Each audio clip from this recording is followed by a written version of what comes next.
Hi, my name is Meredith and I teach yoga and meditation in San Francisco, California.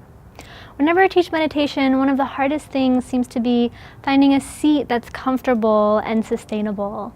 So today I'm going to share 3 ways that I have found helpful to sit during meditation. The first one is sitting up on a blanket or a cushion. The second one is using a block and sitting more on the shins. And the third way is just to sit in a chair. So I'll start with a cushion, and again, you can use a nice cushion like this as a Samaya cushion, or you can use a couple blankets or a pillow, whatever you have at your house. And the thing is, you want the hip bones higher than the knees, and this is true for all the seats that we're going to come through. So once you come onto your blanket or your cushion, you can kind of tuck one ankle in, and then the other one will come in front. Yeah, and if you kind of come to the edge of the cushion or the blanket, maybe the knees start to ground, right? You can see my hip bones are higher than the knees, which is going to keep my spine really long. If the knees are not grounded, and even if they can be grounded, so sometimes I even like to do this. If the knees are up and you have a block or some books, or if you have a blanket, you can roll a blanket in a log and kind of stuff it underneath each knee. And so the hip bones are still higher than the knees, but there's some support here, right? The knees still have a sense of grounding, and then you use the ground to sit nice and tall. Yeah, if you have these blocks, these are Manduka cork blocks. They have different heights. So depending on how flexible your hips are, you could find a level that works for your body. So this is sitting on a cushion or a blanket. It's one of my preferred ways to sit. Another option, if the hips are super tight and this just doesn't feel good in the body, you could try sitting on the shins. And what that looks like, again, I'm going to use this cork block. It's a little bit soft, and I find it really comfortable to sit on. But you can also use a book if you have a book at your house or some sort of block-like thing. You'll bring the knees together, you'll be on the shins, separate the heels apart, and bring the block in between the heels of the feet. And you can kind of hug the feet in around the block. So again, you can see the hip bones are higher than the knees are grounded. Again, I use the ground to sit tall. So the third option, I'm going to offer simply sitting in a chair. And you can practice meditation wherever you are, and a chair is really nice to take a moment or two and practice meditation, whether at your office or you're commuting, in a bus or Uber or wherever you are. Or if the sitting postures don't feel good in your body. Yeah, you can just find a chair. And preferably one that when you sit in the chair, the soles of the feet come and ground into the earth. And stools are really nice because you're not tempted to lean back. So if you do sit in a chair, a normal chair with a back, that's totally fine, but just come to the edge of the chair, right? So you're using some of your back muscles to sit tall, and the soles of the feet ground down. Yeah, the hands can just rest on the thighs or the knees here, and you can practice in a chair. So people always ask me about the hands, especially if you're starting out. The hands can be wherever is comfortable. So that can be on the thighs, right? That could also be down towards the ankles.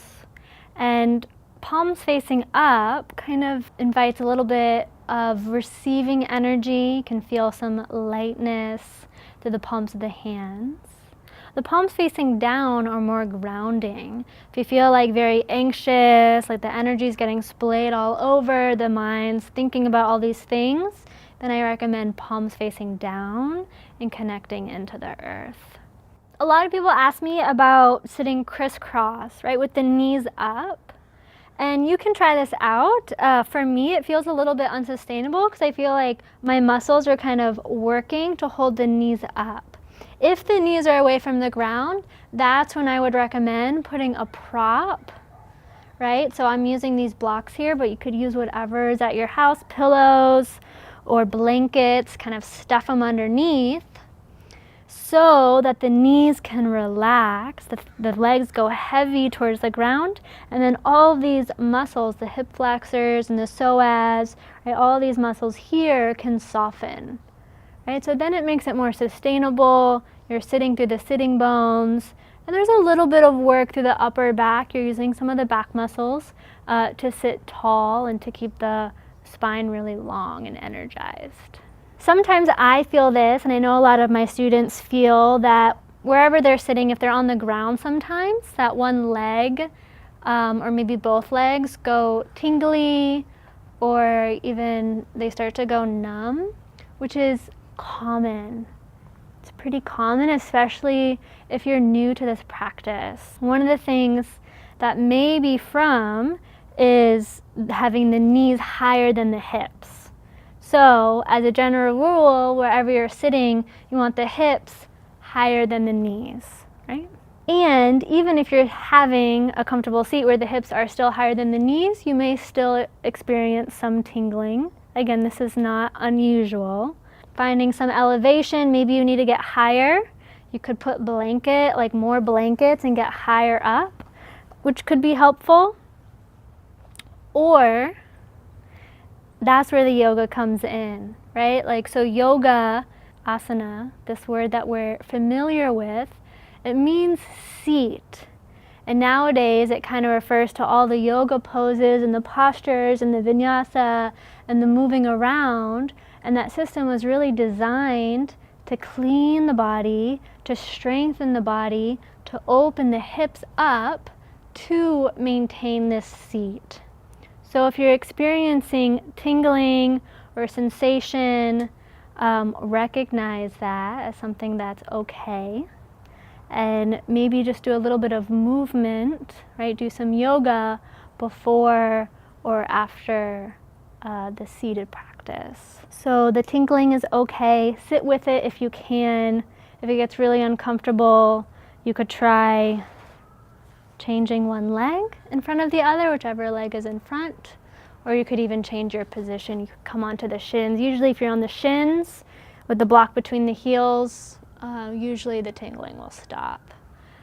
But as you get more comfortable in the seat, and as the circulation is moving good through the body because you're doing yoga or running or whatever sort of movement that you practice, that tingling should start to go away.